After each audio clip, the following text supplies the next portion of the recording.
TvGrace presents 2023 Conference Summarize. The ineffable words of God that is teaching us, building us, leading us towards the great transformation.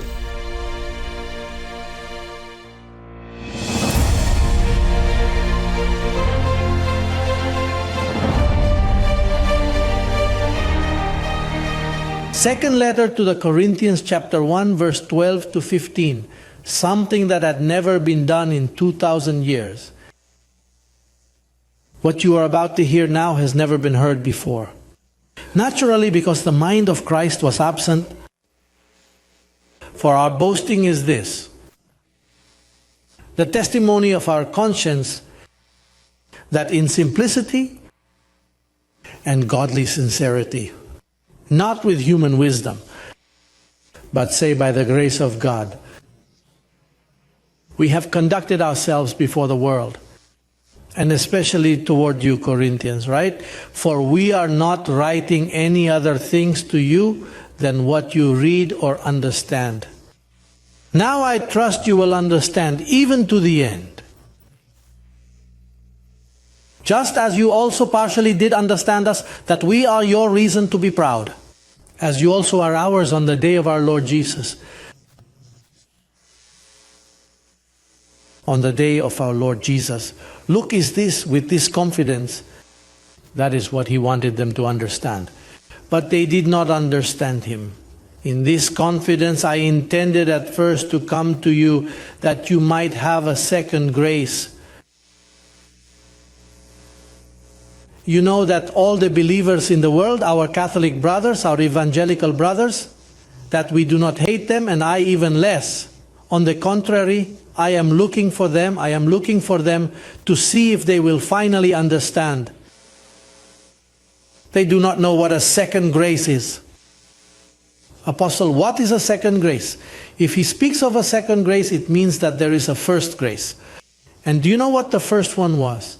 That when Jesus of Nazareth died, that first grace, by shedding blood, all the chosen ones were cleansed of sin. But you cannot remain forgiven any longer. You need a second grace. And what is the second grace? The second grace is the adornment of giving you a sound doctrine that you can assimilate and know yourself within.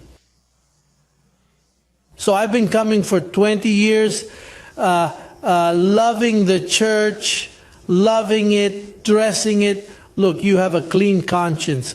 Look, my love, church, my beloved, the devil was destroyed. I have called you beloved, which no one in 2,000 years had called beloved. I have said to the beloved, look, you are cleansed without sin. With a single offering you were made perfect forever. Sin was taken away on the cross of Calvary. So that second grace that Paul was the one who carried it, but the apostles did not understand. He was the only one who understood that second grace. That is why he says, I wanted to come to you so that they would have this second grace. But you do not understand. That is my struggle worldwide. I want to communicate this second grace to them. You have understood it, you are blessed. But they have a veil. So in that veil, they see evil in us.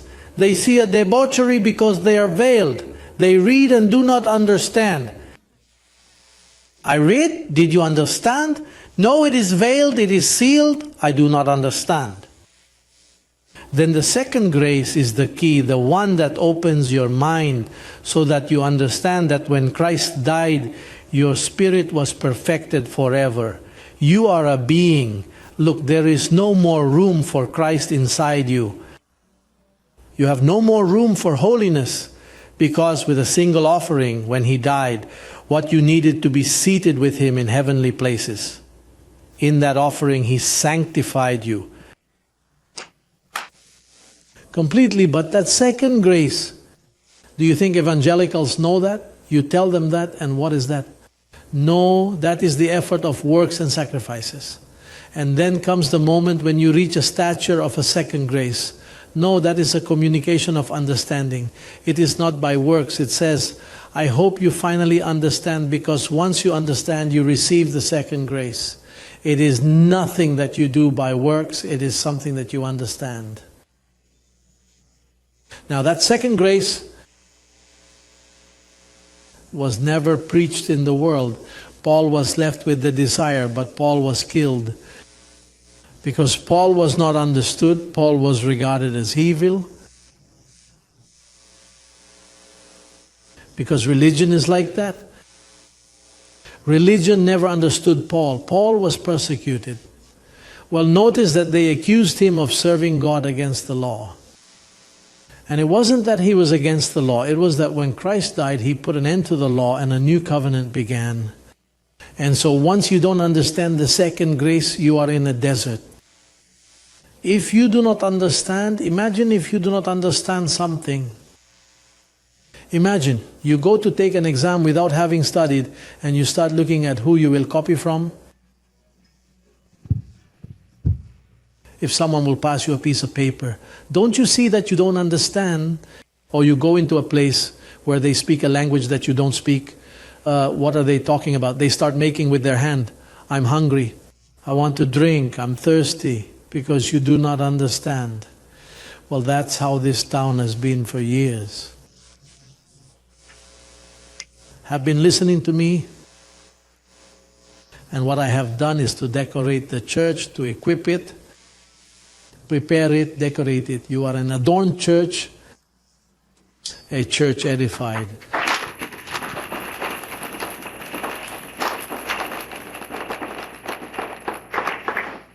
Look at what Romans 8 verse 18 through 21 says.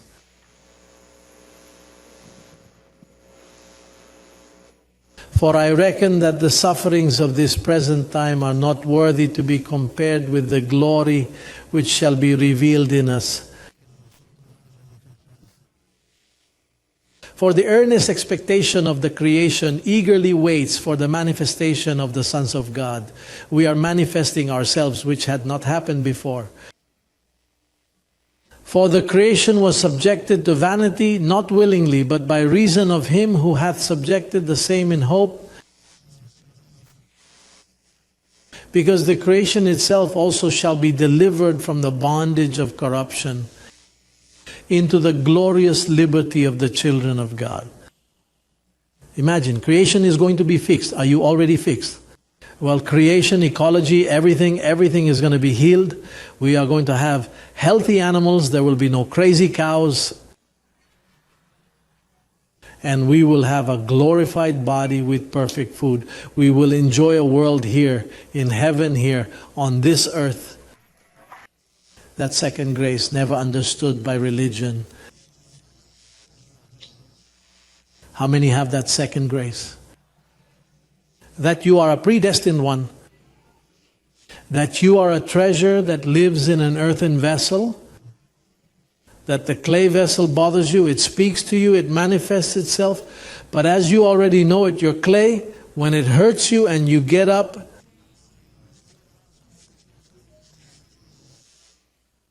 in a bad mood, well, you know that I can't believe this because this is temporary. Tomorrow I feel better. You have noticed how he lies, right?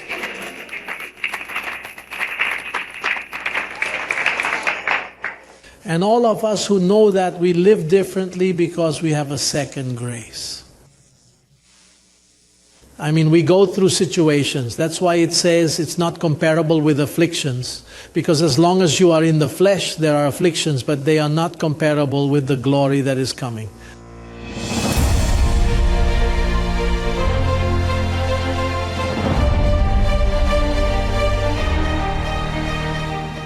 And it is about the word science. Do you remember when Paul said to Timothy, "Hey Timothy, beware of false science"? So if Paul said to Timothy, beware of false science, it is because there is a true science. Well, and naturally now we understand that Paul, hey, let's read it there in first letter to Timothy chapter 6 verse 20. I said first to Timothy, it is not from Timothy because Timothy did not write it. To have it always clear. It says, notice how the 20th verse says, O Timothy, guard what has been entrusted to you, avoiding profane and vain babblings,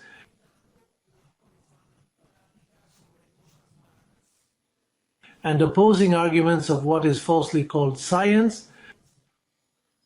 The 21st verse says, by professing it, some have strayed concerning the faith.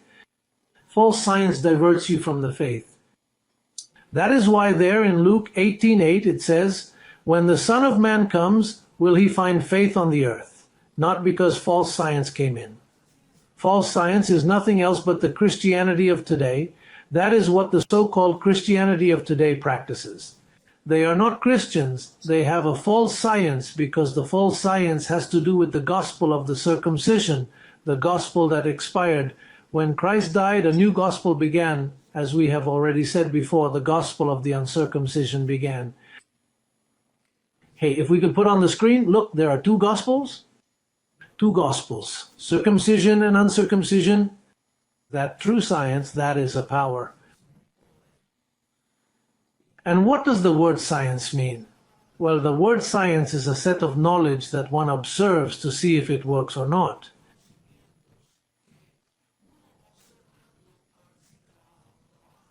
Then when it is proven that it works, then it's a true science. For example, there's the science of aeronautics, aerial, where it was proven that, well, the invention of the airplane, through overcoming another law, which is the law of gravity, because otherwise the airplane falls. The only thing is that there is a law over another law. It has been proven. It is proven. Well then, the science of grace, of the gospel of grace, is a science blessed. And you have to know it because, number one, you're not going to know her like that for the time being complete. I just told you that from the 73rd to here, I am growing in it. I am knowing it now much better. Because this is power. It says that the power of the gospel, Paul called, it says there in Romans 1:17, he says, for I am not ashamed of the gospel because it is power. The word power comes from dynamis, dynamite. Just imagine.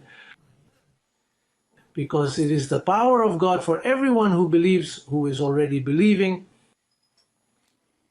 Then we come to the conclusion that we have found the true science. There is the false science that Moses gave us, and it worked by works. Now, it does not work by works. You have to be clear about that, because it does not work by works, because faith does not work in circumcision. Ephesians chapter 3, verse 8. Look over there. It says, to me who am less than the least of all saints. Look how he treats himself, the least of all saints. This grace was given me to proclaim among the Gentiles, not among the Jews because they were hardened. This is for us Gentiles blessed. This grace was given to proclaim among the Gentiles. Hear this, the gospel of the unsearchable riches of Christ.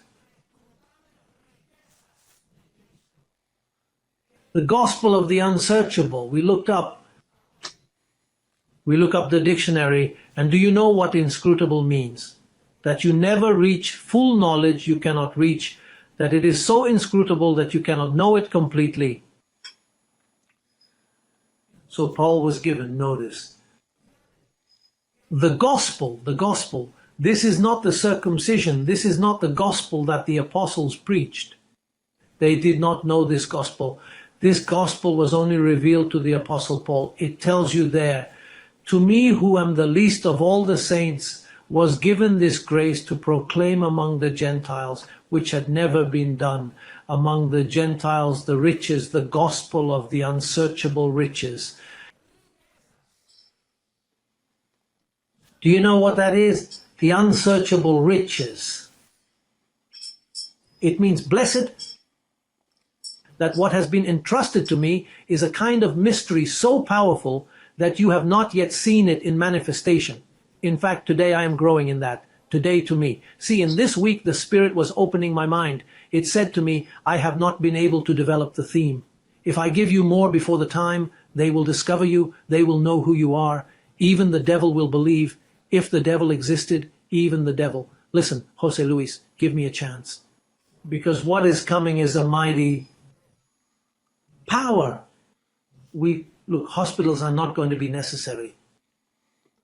Nothing will be necessary if we are going to live by our mouth. That is why it says, close to you is the word, close to your mouth and your heart, your mind. When it manifests and comes to full operation, the ministry growing in grace internationally and all its members are going to operate in such a powerful way that governments are going to come to you and yell at you, please give us some help.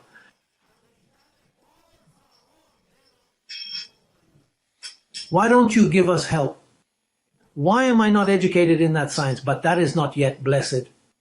That is subject to the one who can subject all things under one time. Under one time. This is the predestined wisdom for the children of God. You were predestined, and you were predestined to a knowledge which is wealth. Wealth is the ultimate abundance in anything.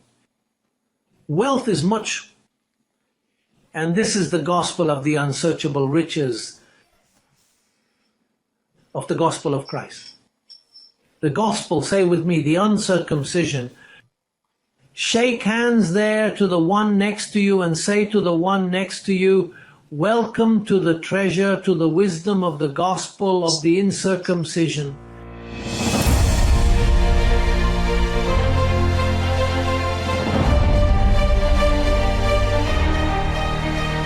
This wisdom which I wrote here, that this hidden wisdom is the gospel of the uncircumcision.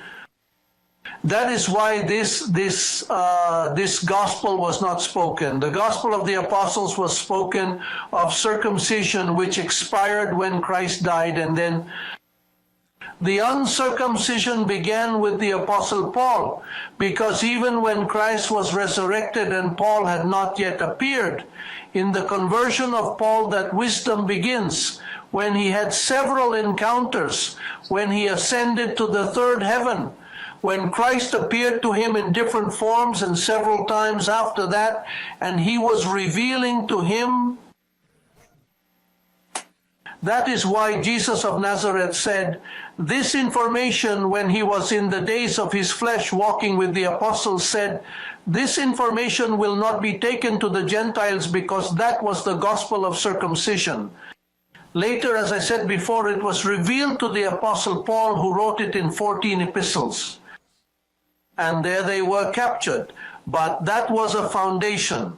Like when you start a building and you stop working on it, there is the foundation, there are the rods to raise the building, but if you abandon it, the weed, the bad eye, the small hip covers it.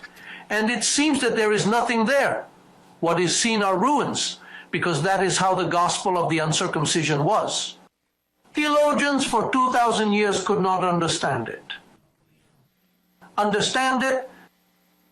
But in the 73rd, at the time appointed by the Father, thus he said to Daniel, Daniel seals these words, and for the time of the end, when knowledge increases, then I will open the seals. For the seals began to be opened in 1973. Well then, the apostle tells us that in that gospel, hey, let's look at Romans 1:17. Well, we have not read the main verse. Let's read the first letter, the Corinthians chapter 2, verse 7. It says, but we speak the wisdom of God in mystery, the hidden wisdom which God predestined before the ages to our glory, that we might glory, was predestined for the predestined. You are predestined, and you were predestined with information that is the mystery that was hidden. That now you have it here in growing in grace, only and exclusively in growing in grace. Outside of this ministry, there is not, because this ministry brings one covering. There are not two coverings. There is only one. And if it is in this ministry, that is where the mystery is revealed. Well, and this mystery has tremendous purposes. Let's also read now Romans 1:17. The 16th verse. For I am not ashamed of the gospel, because it is the power of God unto salvation to everyone who believes, that is, who is already believing. Say with me, the power of God is in the gospel of uncircumcision, and our ministry is preaching the gospel of the uncircumcision. Therefore, our ministry is a ministry of power, because why preach the gospel of the uncircumcision? Those who are suffering right now, those who are going through difficult times in their lives, who are looking for help, still in the ministry, already illuminated, and then looking for help and looking for a new love, looking for someone to love you, and you get on Facebook and you get on MySpace and you get on it, on Twitter, and then it gets worse because you start writing, you become addicted to it, and then no, if it is a woman, she does not cook, she does not take care of the house because she is addicted, and if it is a man, he stays at home all day long and does nothing. That is a blessing if you use it for the ministry so that the word runs. But if you fall in the trap of the carnal appetites that accompany you, still remember that this is a corrupt body according to deceitful desires. You get in there, they check your life, check everything that you are doing there. Yesterday, I heard a program of 7 people over there in Africa that were speaking against the chief. They voted them out when they came back because they were complaining of the boss, and that's nothing. If they vote you out of the job, it's nothing to... I hope that a collaborator of mine or a bishop of mine is not involved in such things. And I receive that all these competent ministers of mine, all these precious members, sheep, perfected with a single offering, don't fall into the trap of flirting. On the computer, take care of that blessed one. Because that explains why you are in so much trouble. For that, I've seen so many things on the internet, I don't get involved because this is not a good thing. Blessed.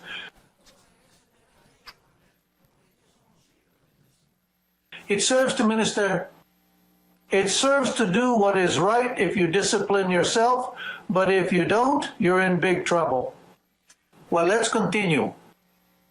Because what I do is to guide you, because look, if anyone has had to call for help, it's me. Because I also have the same needs, I suffer from the same things that you suffer from. All of us are the same, we suffer in different ways or others, but we have a body that is not subject to the law of God, a body of weakness, and we must know how to use. We return and repeat the hidden wisdom. That is what God left for you, the hidden wisdom, so you can hit your body well and submit it to the will of our Lord, to the gospel.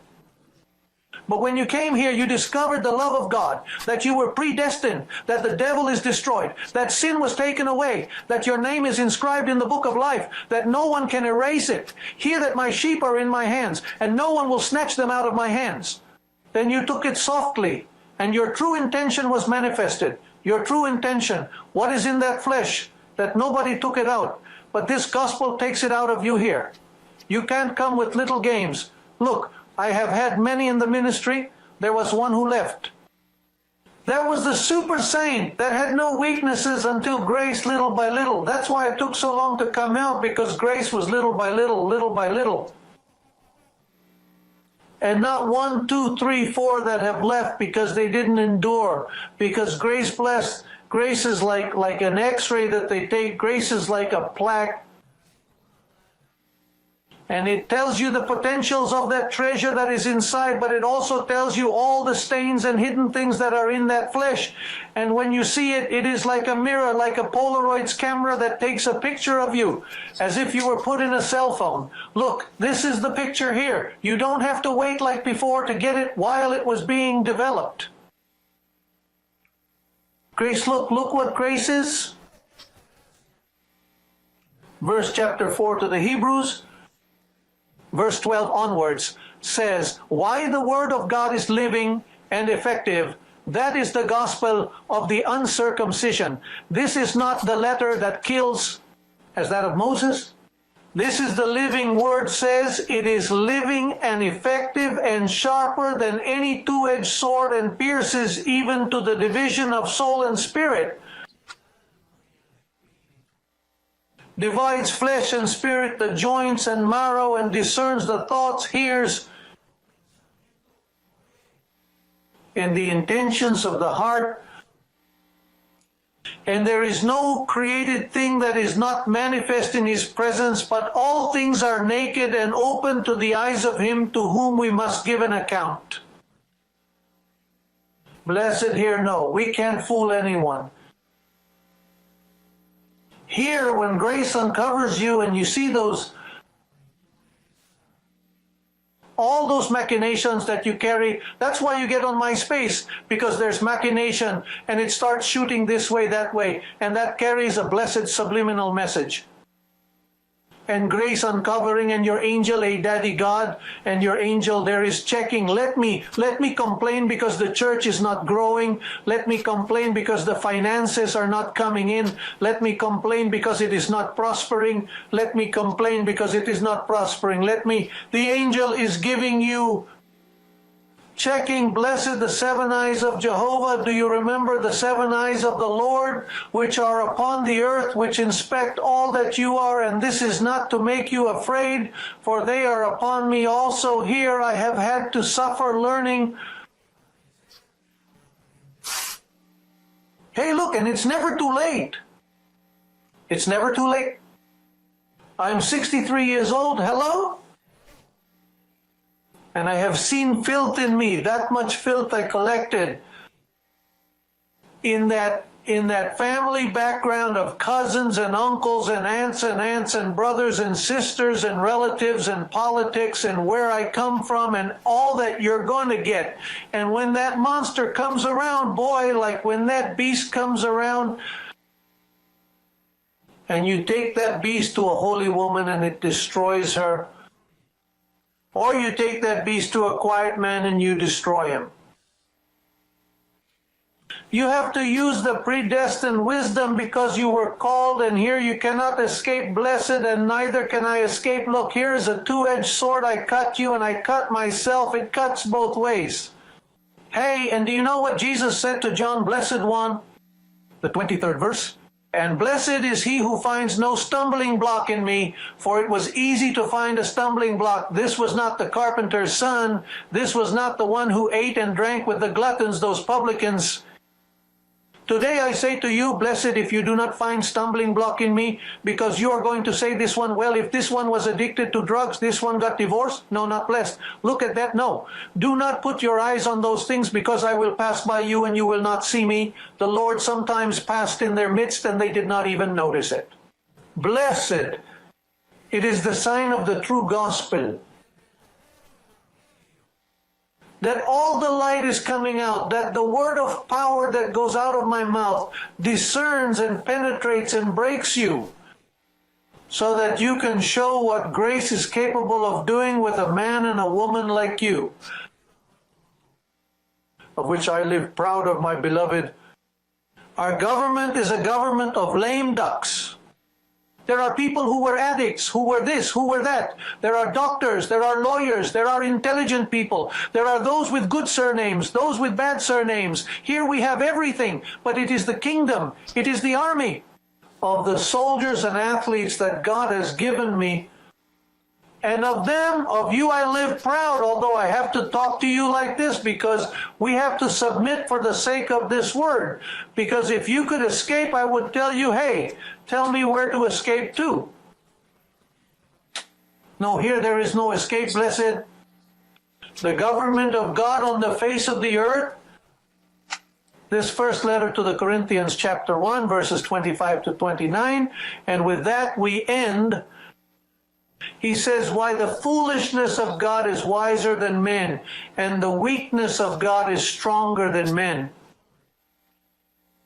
For consider your calling, brethren, that you are not many wise according to the flesh, nor many mighty, nor many noble, but the foolish things of the world God has chosen to shame the wise, and the weak things of the world God has chosen to shame the strong, and the vile things of the world and the despised things God has chosen, and that which is not, to undo what it is, so that no one may boast in its presence.